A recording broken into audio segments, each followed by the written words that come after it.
Ahí está. Hoy vamos a ver el tema de combinatoria. Lo vamos a ver de una manera muy concreta y muy precisa para intentar pues abordarlo de una manera un poco rápida, porque creo que tanto ustedes como yo estamos saturados el hecho de que tengamos que terminar un parcial y también un semestre en 2 semanas, pues es algo, algo un poco difícil, pero bueno, qué bueno que estén aquí.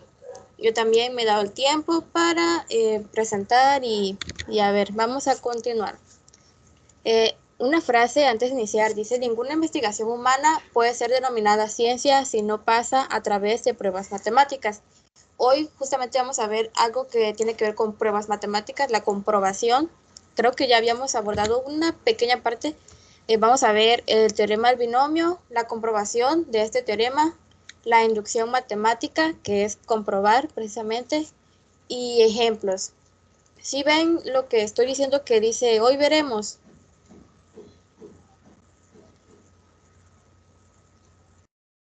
la portada.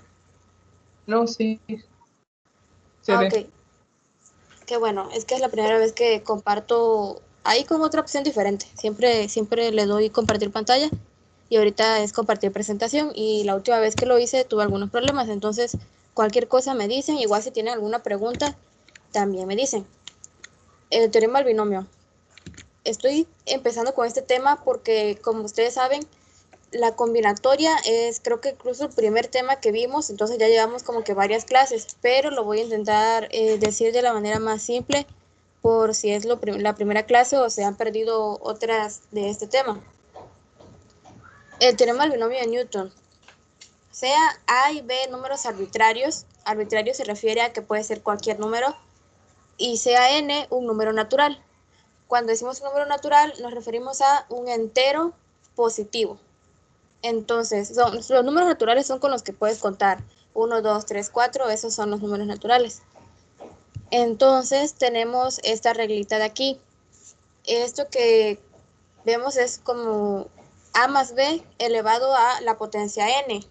Por ejemplo, cuando les dice 3 más 4 es entre paréntesis al cuadrado. O así como está a más b al cuadrado.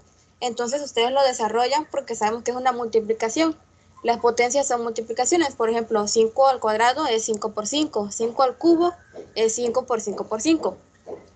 Pero cuando tenemos dos elementos dentro del paréntesis, pues se desarrolla de una manera diferente. ¿Cómo se desarrolla? Así como está aquí, que parece un poquito complicado a primera vista, pero esto de aquí que es una combinación, esto esto ya lo habíamos visto, pero les voy a dar un ejemplo.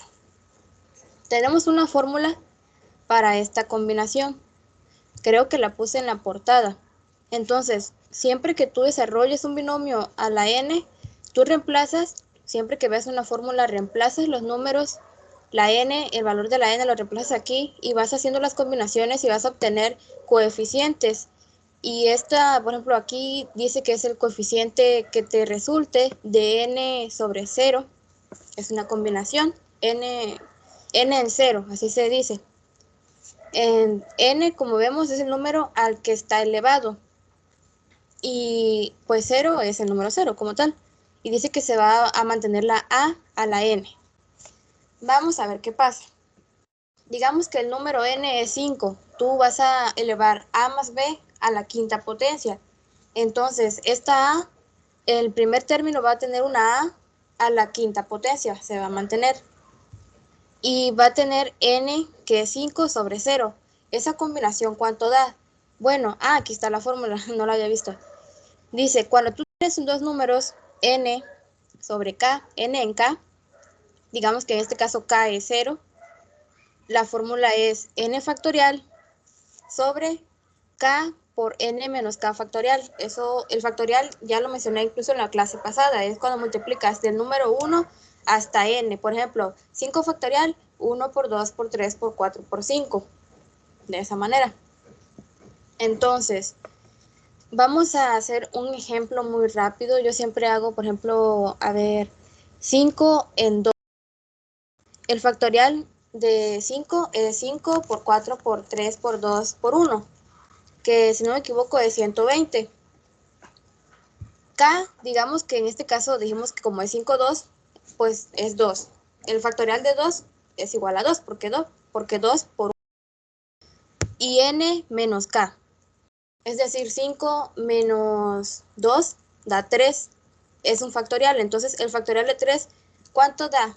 Alguien que si hayan tenido el concepto, me diga cuánto es el factorial de 3.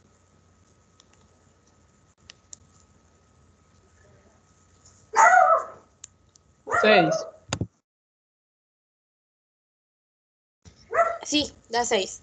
Entonces, ya vamos entendiendo. Entonces sería 6 por, dijimos que 2. Entonces, da aquí 12. Esto que va a quedar abajo da 12. Y esto acá dijimos que daba 120. Entonces, esta combinación 5 en 2 me daría 120 entre 12, que es igual a 10. Este sería, en ese caso, sería el coeficiente. En este caso es un 0. La regla es que siempre que sea un número en 0, va a dar 1. También como aclaración, el factorial de 1 pues es 1, porque 1 pues ahí queda, pero el factorial de 0 da 1. Sí, no da 0, no da 0, da 1. ¿Por qué? Pues eso también ya lo habíamos explicado, pero básicamente es que la regla de obtener un número factorial es multiplicar el factorial anterior por ese número. Es decir, el factorial de 3 es multiplicar 3 por 2 factorial. El factorial de 4 es multiplicar 4 por el factorial de 3, siempre por el factorial anterior. Entonces, 1 es 1 por el factorial anterior, que es 0. Y si fuera 0, y si el factorial de 0 fuera 0, sería multiplicar 1 por 0, y 1 por 0 da 0. Entonces no se podría continuar esa cadena. Entonces, por conveniencia, pues el factorial de 0 da 1. ¿Y qué tenemos aquí?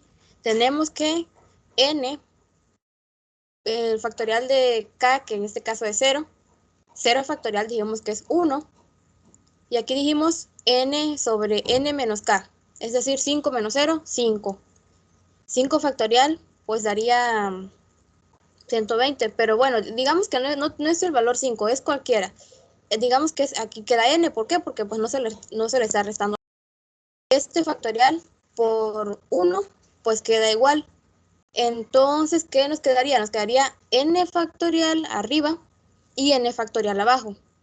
Y no importa cuál sea el número, todo número dividido entre sí mismo da 1. ¿Por qué? Pues, por ejemplo, 6 entre 6 da 1, 7 entre 7 da 1. Entonces, este valor de aquí siempre te va a dar 1. Entonces, siempre que tú desarrolles un binomio, sea cual sea sea cual sea el exponente, el primer coeficiente te va a dar 1.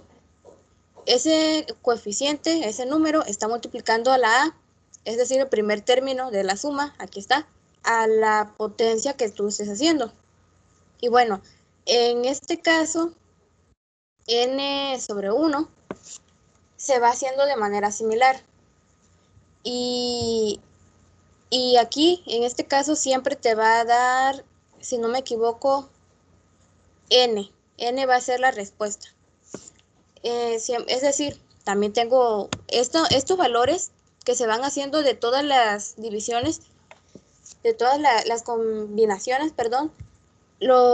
Alguien o una persona anteriormente lo hizo en un triángulo, puso todos los resultados, que se llama el triángulo de Pascal. Yo ya di una clase explícitamente, específicamente sobre ese tema. Aquí la tengo.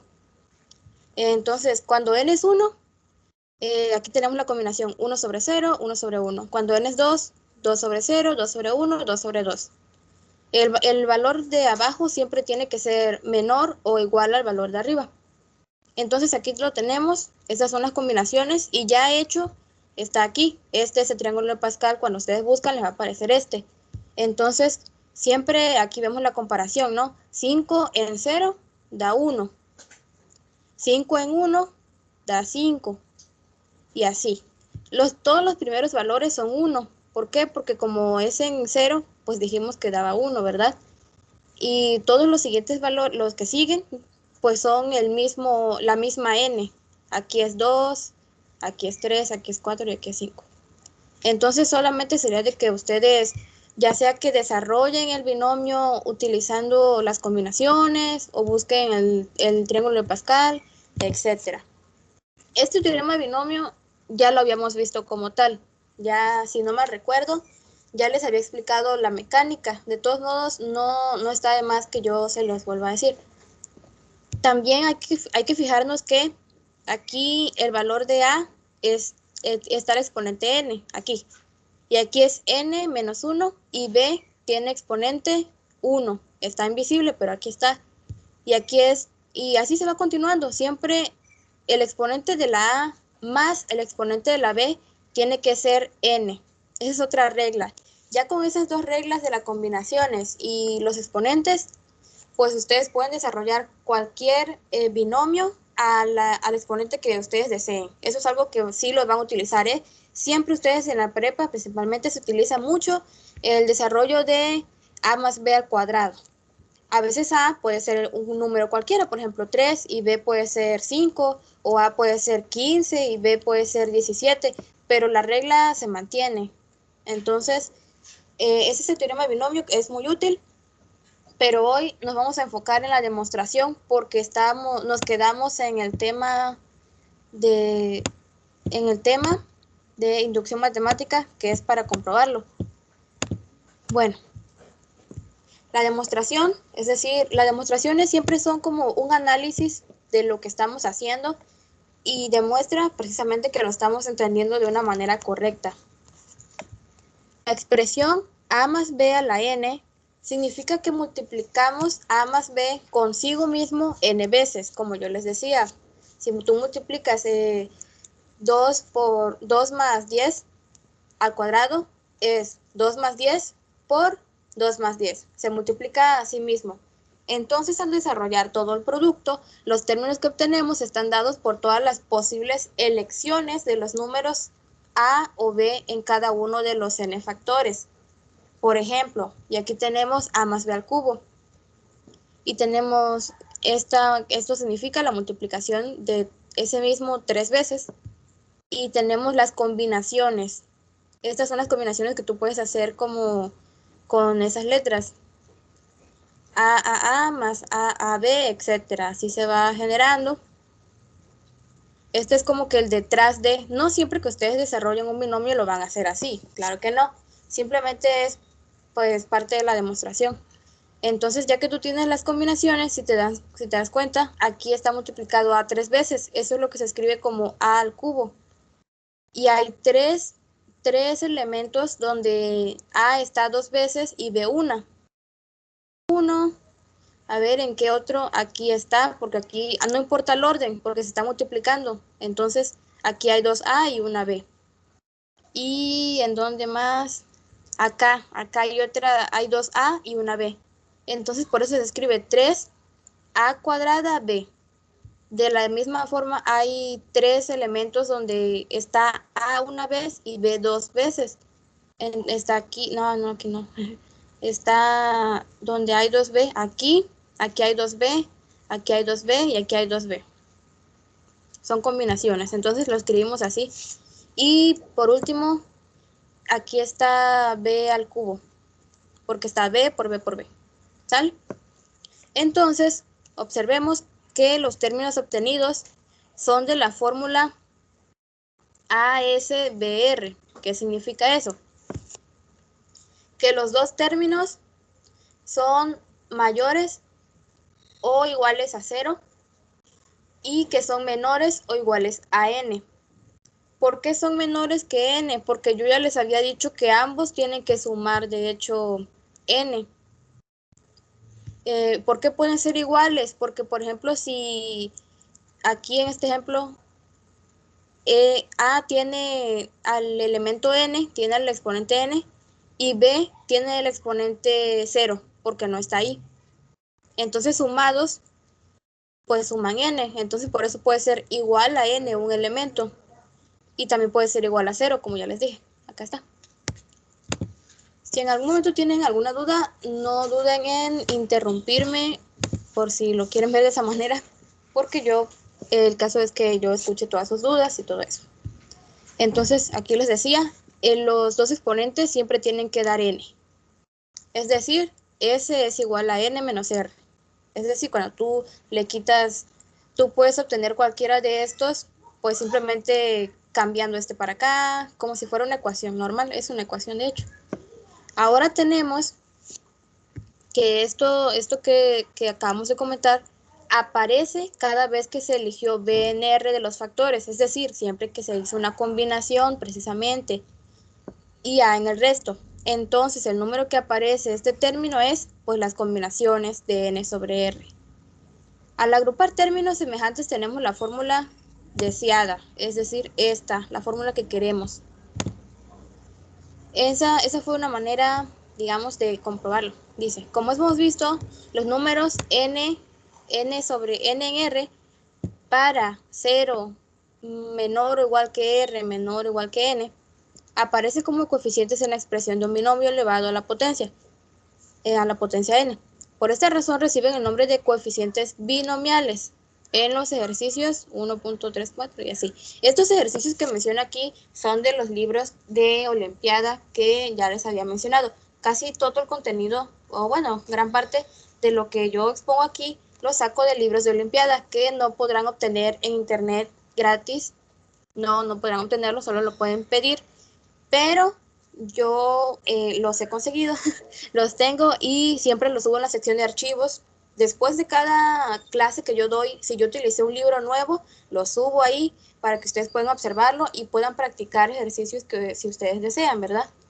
Entonces, continuando. Vimos que para una n grande podemos obtener fácilmente los coeficientes binomiales sin recurrir en cada caso a la fórmula. Es decir, por ejemplo, si yo tengo a más b al cuadrado, pues yo ya me sé incluso a veces la regla, porque ya lo he hecho tantas veces que ya no es necesario que yo recurra a esta fórmula. No siempre, pues, pero de todos modos, si algún día les dejan hacerlo a un exponente mucho mayor, el caso es que ustedes estén preparados de alguna manera para eso. Entonces, aquí les vuelvo a poner cuál es la fórmula. Aquí está. Incluso les facilito estos triángulos para que ustedes lo comprueben. Y el ejemplo está aquí. Desarrollar 2x menos y a la quinta potencia. Yo busqué una imagen que tuviera los coeficientes que se obtienen a la quinta potencia para que ustedes ya supieran cómo hacerlo. Yo creo que ya en ese punto está muy fácil. Solamente a vale 2x y y vale b. B vale y. O sea, es lo mismo. Solamente que, bueno, aquí se restan, pero ustedes podrían multiplicarlo. Entonces, vamos a hacer este ejemplo. A ver, ya cambió. Aquí está. Aquí está el ejemplo. Entonces, como les decía, a es igual a 2x y b es igual a menos y. ¿Por qué? Porque se está restando, ¿verdad? En la fórmula del binomio, aquí está. Pues vamos a ver qué tal. Esta es la primera fila. Reemplazamos. Si se dan cuenta, ¿cuánto vale n? Pues 5, porque lo estamos elevando a la quinta potencia. Entonces, pues n es igual a 5. Entonces el 5 va a ir arriba en toda la fórmula. Si se dan cuenta que aquí en las combinaciones n está siempre arriba. Primero ponemos n sobre 0, aquí está, n sobre 1, n sobre 2, así continúa. Entonces ya nos podremos imaginar lo que hay abajo, ¿verdad? Acá simplemente va a seguir 5 en 3, 5 en 4 y 5 en 5, porque ahí terminará. Tenemos el primer término elevado a la quinta potencia. Dijimos que a es igual a 2x, ¿verdad? Entonces ponemos 2x a la quinta potencia. Y acá ya aparece la b. Ya no está la quinta potencia, sino que se le resta 1. Así que tenemos a la cuarta potencia. Y tenemos y que es igual a b. a la potencia 1. Aquí está. Cuando está la potencia 1, pues no lo ponemos, ¿verdad? Porque se conserva el número. Aquí tenemos ya la 3, aquí estaba la 4, acá estaba la 3, y este subió. Ahora está la 2. Entonces, vamos a imaginarnos que seguiría. Primero, aquí este término, aquí podemos ver que hay un 5. Aquí podemos ver que hay un 5. ¿Qué número hay aquí donde tengo la flechita? Ustedes ya se lo podrán imaginar. ¿Qué número hay aquí? Un 3. Un 3. Exactamente. Entonces aquí el exponente estaba 5, acá 4, acá 3, acá a 2. Y este va, en cambio va subiendo. Aquí tenemos que está 1, tenemos que está 2 y acá 3, el de la Y. Aquí tenemos un 5 a la 4. Hay que simplemente bajarlo. Y listo. Aquí está. Ahí vemos cómo al final desaparece la A. Vemos cómo aquí al final ya no está. Simplemente está B a la N. Digamos que ya le quitó todos los numeritos a la A. Entonces solamente queda la B con el exponente N. Esto, pues simplemente hay que desarrollarlo. Entonces, 5 a la 0, estos coeficientes, si no quieren hacer las combinaciones, que ya les dije cómo, que es con factoriales y ya les di la fórmula, pero de todos modos, aquí tenemos pues el valor. Aquí está. Ubicamos n igual a 5. Los coeficientes serán 1, 5, 10, 10, 5, 1. Por si es su primera clase en este tema. Una característica que tienen las combinaciones es que a partir de un punto se repiten, son simétricas. Por ejemplo, aquí es 1, 5, 10 y acá es 10, 5, 1. 1, 4, el 6 en medio, 4, 1. 1, 3, 3, 1. 1, 2, 1. Siempre es como un espejo, ¿no? A partir de la mitad. Entonces, pues era solamente comentar eso, ¿no? Aquí está 1, 5, 10, 10, 5, 1. Esos son los coeficientes que vamos a obtener, pero no se confíen porque acuérdense que esta X tiene un 2, entonces este 2 lógicamente va a multiplicar también al coeficiente. Y bueno, primero dijimos que esto es 5, es 1.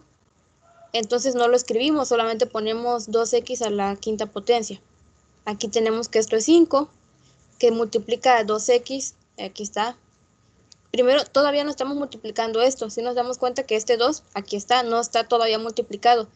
Acá ya aparece, pero bueno, se los digo para que luego no digan o tengan la duda de por qué este coeficiente va a aumentar acá al final, pues porque por esta 2 y bueno, entonces tenemos que este daba 10, ¿verdad? Aquí está. Esto se mantiene igual prácticamente, nada más escribimos los coeficientes y ahora sí ya multiplicamos. ¿Qué pasó aquí? Pues recuerden que este 2x a la quinta potencia significa que la x está a la 5 a la quinta potencia, pero el 2 también está a la quinta potencia. 2 a la quinta potencia es igual a 32. Entonces, por eso aparece aquí este 32.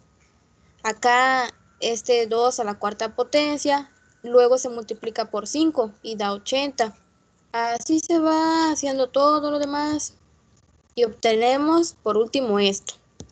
Créanme que este procedimiento es mucho más corto que si tú hubieses multiplicado 2x menos y por 2x menos y. Después te iba a dar algo largo, lo ibas a resolver y después multiplicarlo otra vez por 2x menos y después eso que te dé otra vez por 12, así 5 veces. Eso iba a ser mucho más largo. En cambio aquí pues simplemente era desarrollarlo mucho más fácil. Entonces, ya lo comprobamos de una manera analítica, pero tenemos la inducción matemática, que es una técnica que te sirve para, si la sabes utilizar, para comprobar cualquier teorema que sea cierto, o por el contrario, pues demostrar que no es cierto. ¿Cómo hacerlo? Pues se necesita mucha práctica, ¿verdad? Pero sí tiene unos puntos que son como que reglas para hacerla. La inducción matemática es un método muy útil en algunas demostraciones. Se emplea generalmente al probar fórmulas o propiedades de números naturales. En esta sección, además de ilustrar ampliamente el método de demostración por inducción, lo aprovecharemos para probar algunas fórmulas y propiedades de números enteros que son útiles en matemáticas. Empecemos con un ejemplo sencillo para ilustrar el método. El ejemplo. Analicemos la sucesión, o sea, una lista de números 2x más n para n natural, es decir, 2x más n, y esa n va a ser un número natural. Vas a empezar con los números naturales. ¿Cuáles son? Los enteros positivos, de 1 en adelante. El primer término en esta lista es 2. ¿Por qué? Porque sustituyéndolo aquí, pues nos va a dar 2. Dice, pues cuando n es igual a 1, n cuadrada más n es igual a 1 al cuadrado más 1, que es igual a 2. El segundo término es 6. ¿Por qué? Porque 2 al cuadrado más 2 es igual a 6. ¿Por qué? Porque 2 al cuadrado es 4. 4 más 2, 6. Así obtenemos la sucesión. Entonces ya dijimos que primero da 2, después da 6, después 12, 20, 30, 42, 56, 72 y 90. Pero vamos a analizar la lista. Podemos notar que todos los términos que escribimos son pares, aquí, en esta pequeña lista. Pero recuerden que esta fórmula puede aplicarse a todos los números naturales, y los números naturales pues no sabemos ni dónde terminan, ¿verdad? Es una lista enorme y lógicamente no vamos a hacer esta lista más grande. Pero si hasta ahorita son pares, ¿cómo podemos comprobar que todos los números son pares? Eso es que tú, digamos, no puedes comprobarlo haciéndolo manualmente uno por uno, cada caso en particular, porque nunca terminarías. Entonces, ¿cómo lo comprobamos? ¿Será cierto que todos los términos en la sucesión son pares? La respuesta es sí. Podemos probar esto directamente, sin usar la inducción matemática. ¿Cómo? Observando que para cualquier número natural n, el número n al cuadrado más n se puede escribir como n por n más 1. Es decir, factorice la n. ¿Por qué? Porque aquí esta n se está multiplicando por una n. Es porque es n al cuadrado, ¿verdad? Entonces dejo aquí la n y acá afuera la otra. Y esta n es n por 1. Entonces, como la n está afuera, aquí solamente dejo el 1. Cuando yo hago esta multiplicación, cuando yo desarrollo esto, y ya que lo tengo así desarrollado, puedo notar algo muy importante. Dice que todos los términos de la sucesión son el producto de dos enteros consecutivos. Mira, que si tú tienes aquí a n y aquí a n más 1, significa que esta fórmula está multiplicando dos números consecutivos, es decir, un número y el que le sigue. 2 por 3, 4 por 5, así. Y que siempre que son consecutivos, pues uno de los dos enteros tiene que ser par. ¿Por qué? Porque, como yo les decía el otro día, siempre los números son un impar, un par, un impar, un par, un impar, un par. Y siempre que tú multipliques dos números continuos, dos números consecutivos, tiene que haber un número par y un número impar. Pero al multiplicar tenemos la ley de que cualquier número que tú lo multipliques por un número par, pues el producto también lo va a hacer. ¿Por qué? Porque si no lo han olvidado, todos los números se pueden escribir como factores. Es decir, todos los números pares yo los puedo escribir como 2 por otro número. Por ejemplo, 6 lo puedo escribir como 2 por 3. 8 lo puedo escribir como 2 por 4. Como son divisibles entre 2, todos los números pares, pues lo puedes expresar como 2 por otro número. Entonces, si lo escribimos a ese número par como un factor, y después ponemos los factores del número impar, pues lo que va a pasar es que no importan los otros números, porque tú tienes el factor 2. Tú tienes el factor 2 dentro de esa multiplicación, y significa que el producto va a ser par. ¿Por qué? Porque está el factor 2, ya de primera, ya lo podemos notar. Entonces, siempre que tú tengas dos números consecutivos, el producto va a ser par. Y ya que comprobamos que sí son dos números consecutivos, porque solamente desarrollamos esto, es un ejemplo muy fácil, pues ya queda, digamos, comprobado, pero no con la inducción matemática, simplemente lo notamos, ¿no? Entonces,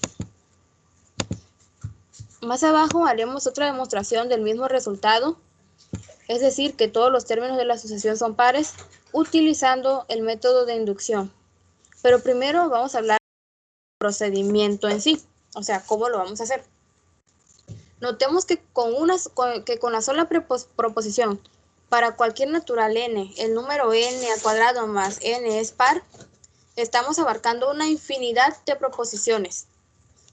Cuando yo digo esto, cuando yo aseguro esto, estoy diciendo que para cada n esto es cierto, pero yo no lo puedo comprobar, digamos, escribiéndolo uno por uno, porque hay una infinidad de proposiciones, hay infinidad de casos que habría que comprobar para cada n, que la n es un número natural, entonces son infinitos.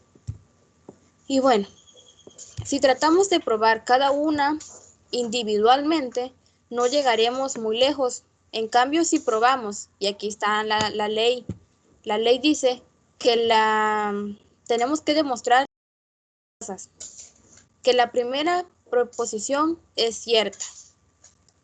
Demostramos que la primera es cierta, es decir, con el primer caso que tú puedas evaluar es cierto. Y la segunda cosa que tienes que comprobar es que cada vez que todas las preposiciones anteriores a una fija son verdaderas, entonces también lo será la que sigue. Es decir, si yo demostré que la preposición 5 es cierta cuando todas las preposiciones anteriores, es decir, 4, 3, 2 y 1 son ciertas, así, si yo puedo demostrar eso, voy a demostrar que todas son ciertas. Aquí está como que dice, en efecto, comprobemos, por ejemplo, que de nuestro método de demostración se deduce que la cuarta proposición es cierta. Aquí tenemos, si la primera es cierta y la primera y la segunda también, pues la primera y la segunda y la tercera igual, y la primera, la segunda, la tercera y la cuarta, es como que un efecto dominó. Es un efecto dominó que se va creando y por eso es que esta técnica te sirve, ¿no? Porque tú puedes demostrar una serie infinita de pasos sin tener que hacerlos todos, nada más demostrando que una es cierta cuando todas las anteriores también lo son y que la primera es cierta. Entonces, vamos a probar nuestro caso con la inducción. Dice, en nuestra situación, en nuestra afirmación, lo que estamos nosotros queriendo comprobar es, para todo número natural n, el número n cuadrada más n es par. La demostración de que la primera proposición es cierta, aquí está. 1 al cuadrado más 1 es igual a 2, que es par. Entonces ya quedó el primer pasito. Solo falta el más importante, diría yo. Bueno, ambos son importantes, se tienen que comprobar los dos, pero quizás este es más, hay que desarrollarlo más, ¿verdad? La demostración de lo que sigue, de que cada uno es cierto, si los anteriores también, la tenemos aquí. Supongamos que K es mayor o igual a 2 y que todas las afirmaciones, desde la primera hasta la késima, son ciertas. Con la késima yo me refiero al número de proposición. Es decir, cuando yo hago, digamos, aquí K era igual a 1, después K será igual a 2, y después K será igual a 3. Entonces, la késima me refiero a que cualquier lugar de proposición, cualquier caso que tú hagas, es cierta.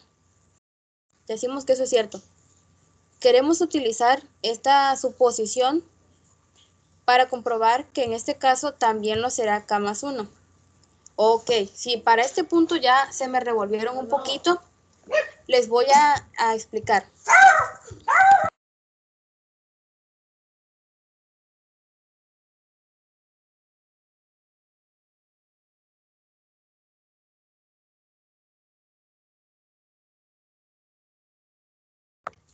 Bueno, les decía, lo siento, me fue un segundo. Les voy a explicar si ya se me revolvieron un poquito hasta esta parte. Lo que sucede es que cuando nosotros queremos comprobar eso que yo les he explicado, cuando queremos comprobar que que una proposición es cierta, si todas las anteriores también lo son, utilizamos una técnica que tal vez les extraña o un poco difícil de creer. Para comprobarlo, nosotros vamos a hacer una suposición, algo de lo que no estamos seguros. ¿Cuál va a ser la suposición? Que todas las anteriores son ciertas. Eso es lo que me quiere decir aquí. Supongamos que K mayor o igual a 2 es cierta y que todas hasta la késima son ciertas. Ya con esa suposición, yo tengo que demostrar que la siguiente también lo va a hacer. Y si yo lo demuestro, pues listo, ya va a quedar. Entonces, vamos a hacerlo. De hecho, en nuestra demostración utilizaremos solo la validez de la késima. Es decir, no requerimos utilizar toda la fuerza de nuestra suposición. Ya que a veces, pues cuando tú haces un problema, pues no, algunos son más fáciles de demostrar que otros. Este técnicamente nos está diciendo que es más sencillo y que no tienes que utilizar toda la fuerza de lo que sería esta técnica. Pero bueno, yo creo que es un ejemplo perfecto porque como ustedes todavía estamos iniciando con este tema, que ya también ya lo había tocado, pero más o menos, ahorita lo estoy profundizando más. Entonces, el que la késima afirmación sea cierta, nos dice que tomamos como verdadero que K al cuadrado más K es par. Si yo supongo que esta es cierta, que K puede ser cualquiera, yo supongo que esta es par y voy a utilizar esto para comprobar la siguiente. Entonces, que K más 1 al cuadrado más K más 1 también es par. ¿Cómo lo voy a hacer? Voy a desarrollar la expresión K más 1 al cuadrado más K más 1 para poder compararla. ¿Cómo la voy a comparar? ¿Cómo la voy a desarrollar? Bueno, aquí está el desarrollo. Este K más 1 al cuadrado es igual a K al cuadrado más 2K más 1. Aquí está. Y aquí está este K más 1, pues simplemente lo llevamos acá al final. Y ya se queda así. Pero, ¿qué sucede aquí? Si se dan cuenta que aquí yo tengo K cuadrada y acá yo tengo el valor 1. Y acá en la que yo, según estoy suponiendo que es cierta, tengo K cuadrada más K. Y acá también tengo K cuadrada más K. Entonces, estas dos yo las voy a separar. Las separo y aquí están. Y todo lo demás lo mantengo. 2K más 2. Y bueno, entonces, si se dan cuenta, esto de aquí es igual a lo de acá. Es igual a esta afirmación que yo ya estoy suponiendo que es cierta. ¿Qué tenemos aquí? Tenemos que entonces este es par, porque yo estoy suponiendo que es par. Entonces no tiene nada de malo que yo suponga en este caso. Este es par y tengo a 2K y tengo a 2. Esto es lo que me sobra. Y aquí lo que hago es que de esta expresión yo voy a extraer el 2. Lo voy a dejar afuera. Entonces pongo 2 por K más 1. Cuando yo hago esta multiplicación, obtengo esto de acá. Simplemente lo que hemos hecho es primero desarrollarlo, después compararlo con la de acá y darnos cuenta de como esto está aquí, lo separo los términos que no me afectan nada y esto también lo extraigo el 2 y tenemos esta expresión. ¿Hasta aquí alguna duda?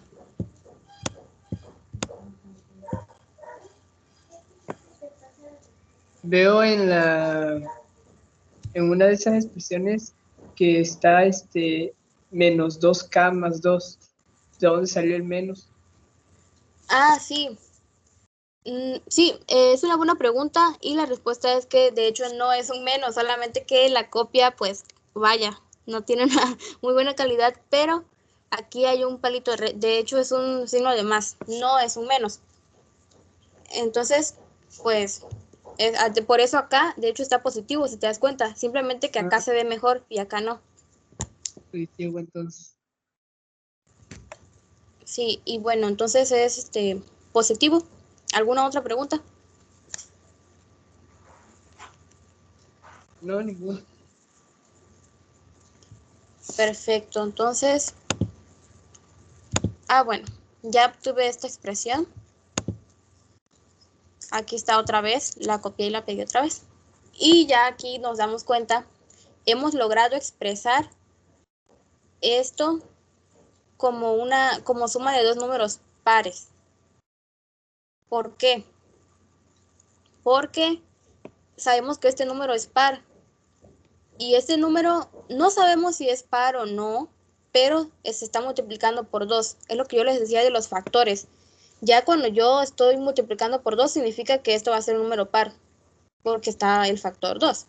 Entonces, si yo estoy sumando dos números pares, voy a obtener dos números pares. Esa es la regla, ¿no? Si yo, tiene mucho sentido, por ejemplo, 4 más 2 son dos números pares y obtengo el 6. Y 8 más 12, etcétera, ¿no? Es infinito pero esa regla está de que dos números pares sumados dan un número par.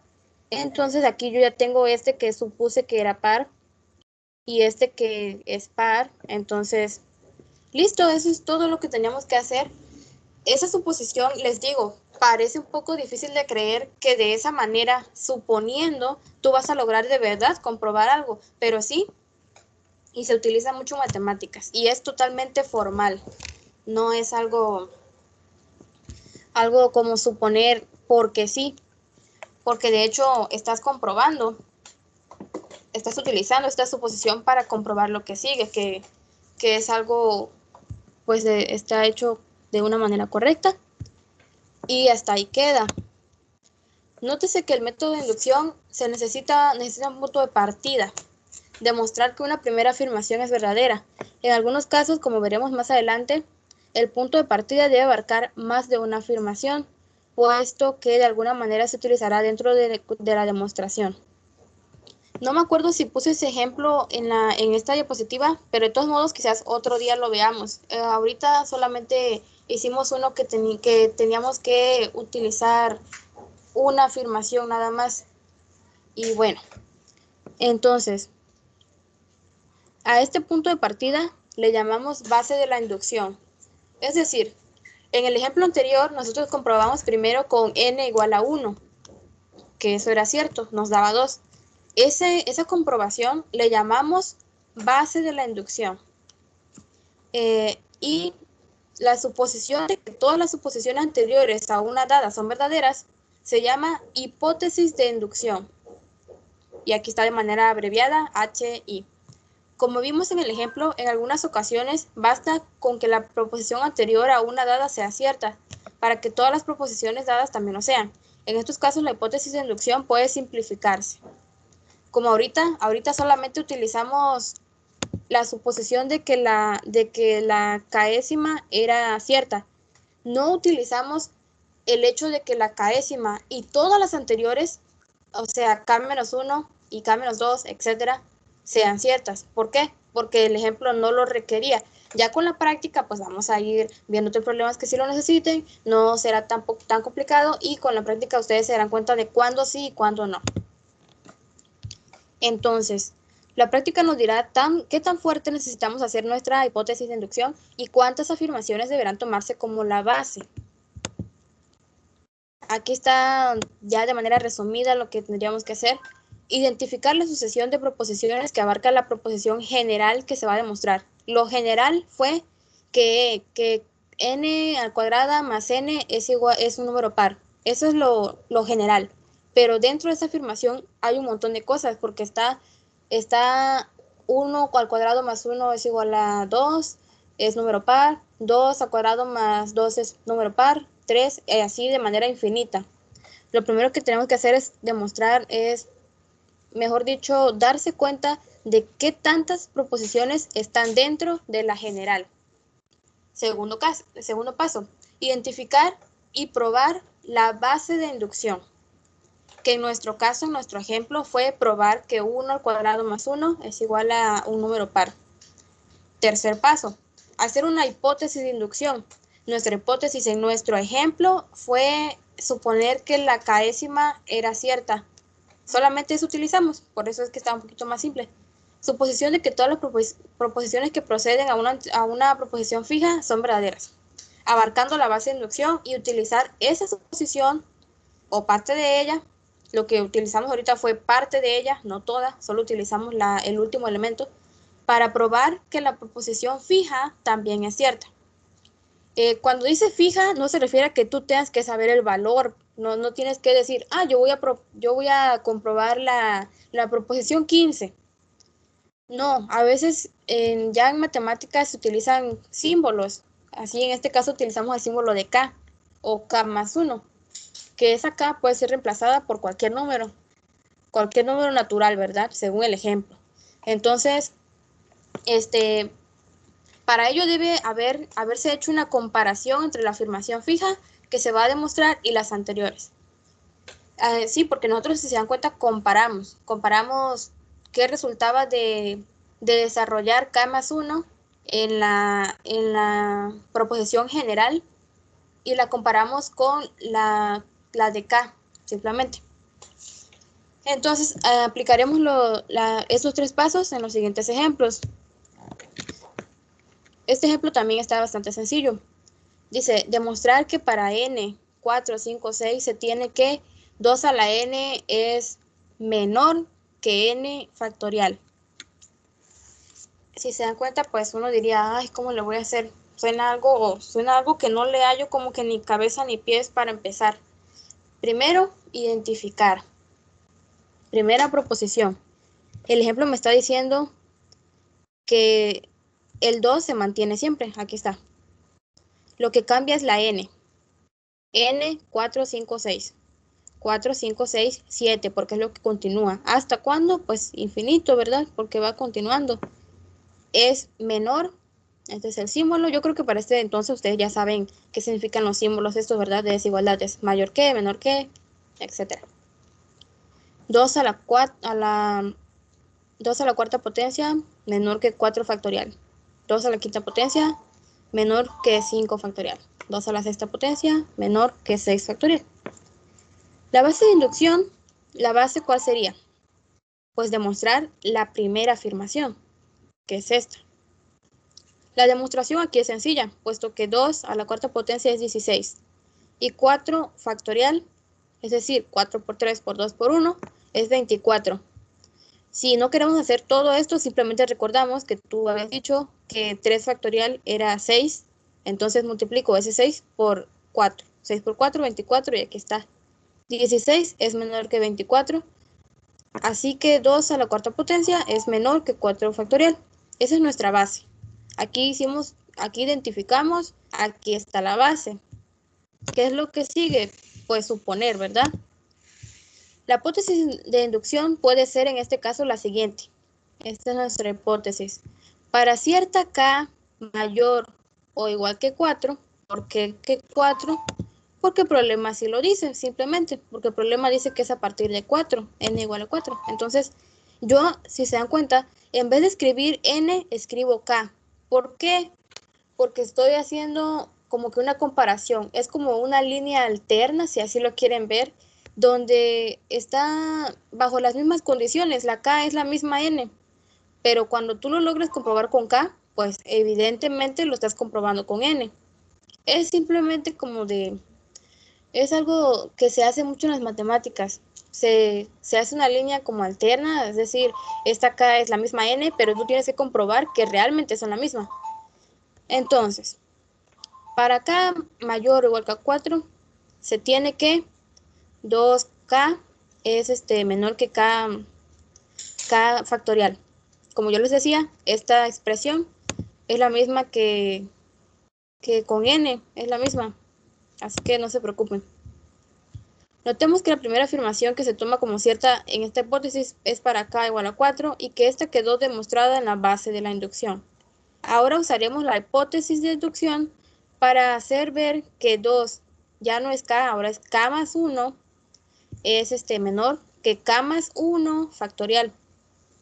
En efecto, esto se deduce de la siguiente cadena de igualdades y desigualdades en la que la primera desigualdad se usó la hipótesis de inducción y en la segunda desigualdad se utilizó que k más 1 es mayor que 2. Pues esto vamos a ver cómo está. Tenemos 2 a la k más 1 es igual a 2 por k. ¿Sí se dan cuenta de eso, verdad? Por ejemplo, digamos 3 a la 4 es igual que 3 a la 3 por 3. Porque como son potencias, simplemente es que se vuelve a multiplicar por sí mismo. Entonces, cuando yo digo que es 2 a la k más 1, es 2 a la k por 2 otra vez. Esto es una igualdad. Aquí yo digo que esto es menor que 2 por k factorial. Este 2 por k factorial es igual a k más 1 factorial, ¿ok? Yo digo que es menor. ¿Por qué digo que es menor? Por la hipótesis de inducción. Mi hipótesis es esa. Por eso aquí dice, a ver qué dice. En la primera desigualdad se usó la hipótesis de inducción. Esta es la primera desigualdad. Esta es una igualdad. Esta es una desigualdad. ¿Por qué? Pues porque no es igual, es menor. Y bueno, dice. Y en la segunda desigualdad se utilizó que k más 1 es mayor que 2. Esto es porque k es mayor o igual que 4. Entonces esto está como que muy obvio. Si k puede ser 4 o mayor y le agrego 1, pues lógicamente va a ser mayor que 2. ¿Y por qué estoy utilizando pues este 2? Vamos a verlo. Ya que yo tengo esta primera desigualdad, aquí nos quedamos, ¿verdad? En que esto es menor que esto.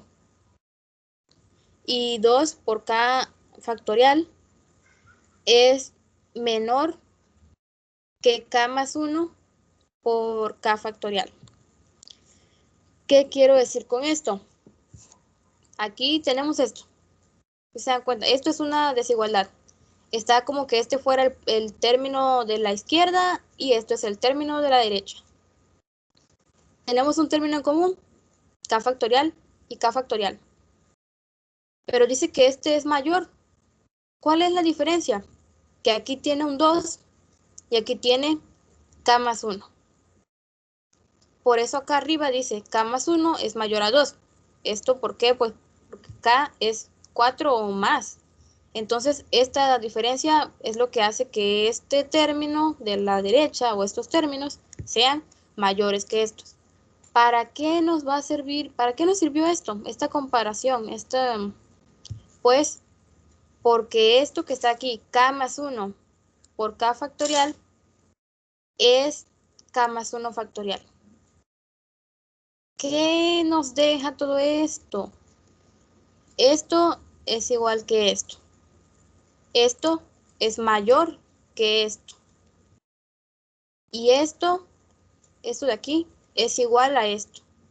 Si nosotros lo vemos de esta manera, decimos, pues esto es mayor que lo de acá. Así simplemente. Lo último es lo mayor que lo primero. Comprobamos que todo lo que está en esta desigualdad es cierto. Así que comprobamos que esto es mayor que esto de acá. Y simplemente así. Notemos así que las dos igualdades en la cadena, igualdades, es decir, esta y esta, fueron de tipo comparativo, sirvieron para establecer la liga, es decir, todo esto es para establecer una relación, ¿verdad?, entre esta y esta.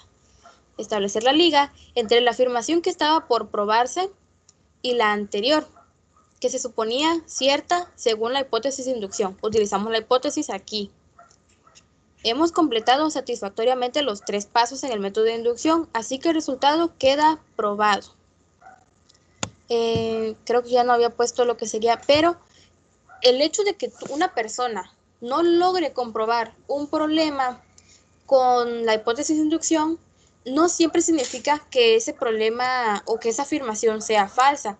Simplemente que depende también de las capacidades de la persona que está utilizando la técnica, porque tal vez no la está utilizando correctamente, y si no la está utilizando correctamente, no lo va a lograr comprobar. Pero bueno, como vimos aquí, no es tan complicado. Como es la primera vez que lo utilizo ya esta técnica en problemas, en varios problemas, no sé si tengan alguna duda o les quedó clarito. Todo bien.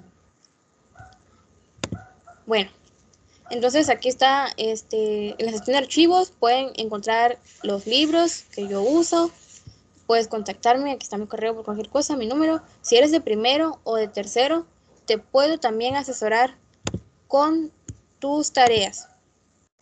¿Ustedes qué ven? ¿Ven lo de PowerPoint o no ven nada? Yo veo el PowerPoint. Ah, ok. Entonces, espéreme tantito. Voy a descargar la lista de asistencia nada más. Ah, voy a dejar de grabar también.